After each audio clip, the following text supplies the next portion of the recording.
ഞാനിപ്പോഴുള്ളത് കാച്ചാണി വാർഡിലാണ്. ഇവിടുത്തെ UDF സ്ഥാനാർത്ഥി രാജി SB ആണ്.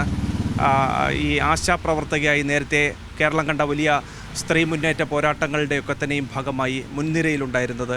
രാജി ഇപ്പോൾ സി മലയാളം ന്യൂസിനൊപ്പം ചേരുന്നു. നമുക്കറിയാം, ആശാസമരം വലിയ തോതിൽ കേരളം ശ്രദ്ധിക്കപ്പെട്ടതാണ്. അതിൽ നിന്ന് രാഷ്ട്രീയ പ്രവർത്തനത്തിലേക്ക് സജീവമായി മാറുന്നു. എന്താണ് ഇവിടുത്തെ നാടിന് വികസനവുമായി ബന്ധപ്പെട്ട് വേണ്ടത്? നാട്ടുകാരുമായിട്ടൊക്കെ തന്നെ സംസാരിക്കുന്ന സമയത്ത് അവർ പറയുന്ന കാര്യങ്ങൾ എന്തൊക്കെയാണ്? ഞാൻ നിലവിലൊരു കോൺഗ്രസ് കുടുംബമാണ്. എൻ്റെ അച്ഛൻ ബൂത്ത് പ്രസിഡൻ്റൊക്കെ ആയിരുന്നു. INTC യൂണിയനിലാണ് അച്ഛൻ വർക്ക് ചെയ്തുകൊണ്ടിരുന്നത്. ഇപ്പോൾ സുഖമില്ലാതെ. അപ്പം നിലവിലൊരു കോൺഗ്രസ് കുടുംബത്തിലുള്ള അംഗം തന്നെയാണ്. ആശാസമരം എന്ന് പറഞ്ഞാൽ ഞങ്ങളുടെ ജീവിക്കാൻ വേണ്ടിയുള്ള ഒരു സമരമായിരുന്നു. അതിൽ രാഷ്ട്രീയ ഭേദമന്യേ എല്ലാ ആശമാരും പങ്കെടുത്ത ഒരു സമരമാണ്.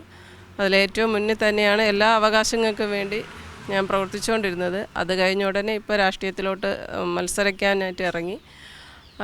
നമ്മുടെ നാടിന് കുറച്ചുകൂടെ വികസനങ്ങൾ വേണം. കുറേ ഈ തിരുവനന്തപുരത്ത് നഗരസഭയുടെ ഏറ്റവും അറ്റത്തുള്ള ഒരു വാർഡാണ് കാച്ചാണി വാർഡെന്ന് പറയുന്നത്. അതായത് സാധാരണക്കാർ ഒത്തിരി ആളുകൾ തിങ്ങി നിറയുന്ന ഒരു പ്രദേശമാണ്. അവിടെ വികസനമെന്ന് പറയാം, കുടിവെള്ളം കിട്ടാത്ത ഇപ്പോഴും 60 കുടുംബങ്ങൾ ഇപ്പോഴും നിലവിലുണ്ട്.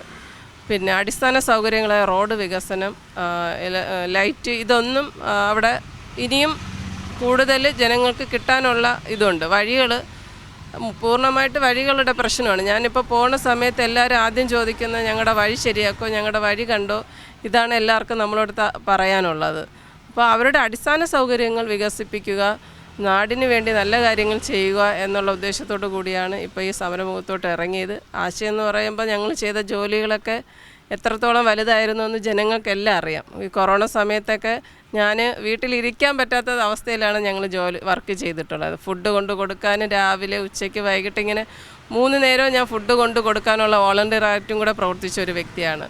കൂടാതെ മരുന്നുകൾ എത്തിക്കാനും അവരുടെ ഓക്സിമീറ്റർ അങ്ങനെ മറ്റുള്ള എല്ലാ കാര്യങ്ങൾക്കും വേണ്ടി ഞാൻ ഇറങ്ങിയ ഒരു വ്യക്തിയാണ്. അപ്പോൾ ഈ നാട്ടിലെ നാട്ടുകാരുമായിട്ടൊക്കെ തന്നെയും സംസാരിക്കുന്ന സമയത്ത് ഇവിടെ ഇനിയിപ്പോൾ ഏറ്റവും പ്രഥമ പരിഗണനയായി ഒരു വികസനം കൊണ്ടുവരികയാണെങ്കിൽ അതെന്താണ്? റോഡിൻ്റെ കാര്യമാണോ, അതല്ലെങ്കിൽ കുടിവെള്ളവുമായി ബന്ധപ്പെട്ടുള്ള പ്രശ്നമാണോ, മാലിന്യവുമായി ബന്ധപ്പെട്ടുള്ള എന്തെങ്കിലും പ്രശ്നമുണ്ടോ? അങ്ങനെ അത്തരത്തിൽ എന്താണ് നാട്ടുകാർ പറയുന്നത്? എന്താണ് അവർക്ക് കൂടുതലും അത് ഞാൻ പറഞ്ഞില്ലേ, കുടിവെള്ളം കിട്ടാത്ത ഇപ്പോഴും നമ്മുടെ ഈ തിരുവനന്തപുരം നഗരസഭയിലെ ഈ കാച്ചാടി വാർഡിനകത്ത് ഉണ്ട്.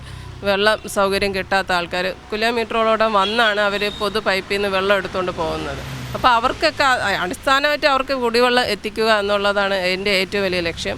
അതിനുവേണ്ടി ആദ്യം അത് തന്നെയാണ് എൻ്റെ ഈ ജയിച്ചു വന്നു കഴിഞ്ഞാലുള്ള ആദ്യത്തെ ഒരു പ്രവർത്തനം. അത് പിന്നെ റോഡുകൾ, മലമുകളെന്നും ഭാഗത്തു നിന്നും ഈ റോഡല്ല, മലമുകൾ ഭാഗമെന്ന് പറയുന്നത് അത്രയ്ക്കും നമ്മൾ ശബരിമലയിൽ പോണ കാടിനുള്ള അതേപോലത്തെ സ്ഥലങ്ങളാണ്. അതായത് കുന്നും മലയൊക്കെ ഇറങ്ങി കയറിയാണ് അവിടെ ആ വാർഡിൽ പ്രവർത്തിക്കേണ്ടത്. അപ്പോൾ അവർക്കൊക്കെ ഈ വഴി സൗകര്യം, നടന്നു പോകാൻ പോലും വഴിയില്ല. അങ്ങനെയുള്ള വികസനങ്ങളാണ് ആദ്യമായിട്ട് എനിക്ക് പോകുമ്പോൾ തന്നെ അവർ പറയുന്നുണ്ട്, ഞങ്ങളുടെ റോഡ് കണ്ടോ, ഇത് കണ്ടോ, ഇത് കഴിഞ്ഞാണ് ഞങ്ങൾ ജീവിക്കുന്നത്. അപ്പോൾ അവർക്ക് ഏറ്റവും മെയിൻ അടിസ്ഥാന സൗകര്യം എന്താണോ, അടിസ്ഥാന സൗകര്യം ജനങ്ങൾക്ക് വേണ്ടി ചെയ്യാൻ പറ്റുന്നത് അത് ചെയ്യുക എന്നതാണ് എനിക്ക്.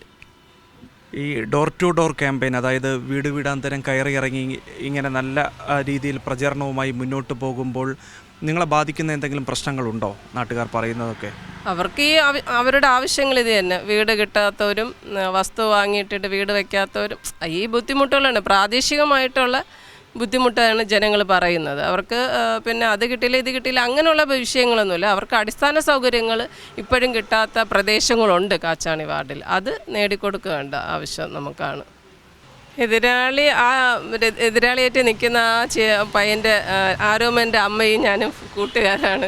കാരണം ഞങ്ങളിപ്പോൾ നെട്ടയം വാർഡിലെ ADS അംഗമാണ്. അതിൽ ചേച്ചിയുണ്ട്, ആരോമൻ്റെ അമ്മ അതിലെ ADS അംഗമാണ്.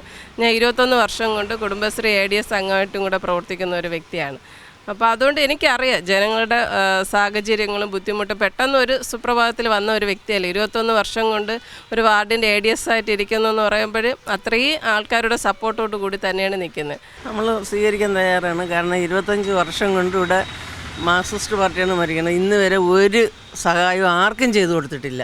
കിടപ്പ് രോഗികൾക്കായാലും ഈ പറഞ്ഞ വികസന പ്രവർത്തനങ്ങളായാലും ചെയ്തിട്ടില്ല. അതുകൊണ്ട് രാജ്യം ഞങ്ങൾ അങ്ങേയറ്റം സ്നേഹിക്കുകയും ഞങ്ങൾ ഈ ആവശ്യങ്ങൾ സഹകരിപ്പിച്ച് ചെയ്യിപ്പിക്കാനും അവളെ ഞങ്ങൾ അങ്ങേയറ്റം സ്നേഹിക്കുകയും കൊണ്ടു കിടക്കുകയും ചെയ്യും. കോവിഡ് കാലം ആ സമയത്ത് ഒരാൾ ബന്ധുക്കൾ പോലും നമ്മുടെ വീട്ടിൽ വരാൻ പേടിക്കുന്ന സമയത്ത് പോലും നമുക്കൊപ്പം നിന്ന അത് ആശാവർക്കർമാർ തന്നെയാണ്. അവരുടെ പ്രവർത്തനം അവരൊന്നും പിന്തിരിഞ്ഞെങ്കിൽ ഒരുപാട് ആൾക്കാരുടെ ജീവൻ വരെ പോകുന്ന സാഹചര്യം ഉണ്ടായിട്ടുണ്ട്.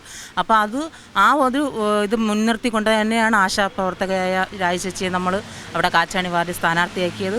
100% നമുക്ക് ഉറപ്പുണ്ട് രാജചേച്ചി വരും, നമ്മൾ ഇരു കൈ നീട്ടി സ്വീകരിക്കുകയും ചെയ്യും. തീർച്ചയായും പ്രാദേശിക രാഷ്ട്രീയ പ്രവർത്തനം വലിയ ആശ്വാസകരമാകും, അനുഗ്രഹമാകും ഈ വിജയത്തിന് എന്നുള്ളതാണ് രാജിക്ക് പറയാനുമുള്ളത്. അത്രത്തോളം വലിയ പ്രതീക്ഷയിലും വലിയ ആത്മവിശ്വാസത്തിലുമൊക്കെയാണ് സ്ഥാനാർത്ഥി പ്രചരണ പ്രവർത്തനങ്ങളുമായി മുന്നോട്ട് പോവുകയും ചെയ്തത്. തിരുവനന്തപുരത്ത് നിന്ന് ക്യാമറമാൻ പത്മകുമാറിനൊപ്പം അഭിജിത്ത് ജയൻ, സി മലയാളം ന്യൂസ്. ഏറ്റവും പുതിയ വാർത്തകളും വിശേഷങ്ങളും വിരൽ തുമ്പിലറിയാൻ സി മലയാളം ന്യൂസ് എല്ലാ ഡിജിറ്റൽ പ്ലാറ്റ്ഫോമുകളിലും ലഭ്യം.